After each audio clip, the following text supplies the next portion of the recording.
नमस्कार, जय महाराष्ट्र। राज्याच्या राजकारणामध्ये महत्त्वाची राजकीय बातमी। महायुती विरुद्ध महाविकास आघाडीचा सामना विधानसभेच्या निवडणुकीच्या शेवटच्या टप्प्यात येऊन ठेपलेला आहे। 2 दिवसात मतदान पार पडणार आणि 5 दिवसानंतर कोणाचं सरकार येणार हेही या ठिकाणी सिद्ध होणार। त्यापूर्वीच या ठिकाणी प्रचाराच्या तोफा आज संध्याकाळी थांबतील। यातच भारतीय जनता पक्षाला एक मोठा धक्का बसलेला आहे।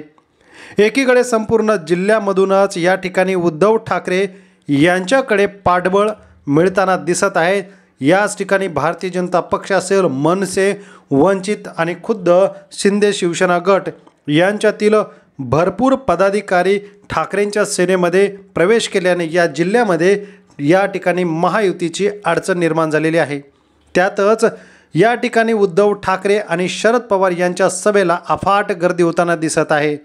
मोदींची सभा फेल, अमित शहांची सभा फेल, यानंतर शिंदे आणि देवेंद्र फडणवीस यांचीही सभा फेल गेल्याची चित्र सध्या बघायला मिळालेले आहे।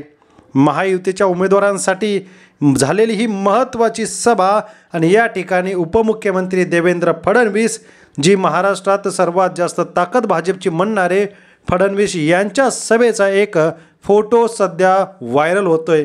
यामध्ये महायुतीच्या उमेदवारासाठी रविवारी हुतात्मा अनंत कान्हेरे मैदान या ठिकाणी नाशिकला उपमुख्यमंत्री देवेंद्र फडणवीस यांची सभा झाली।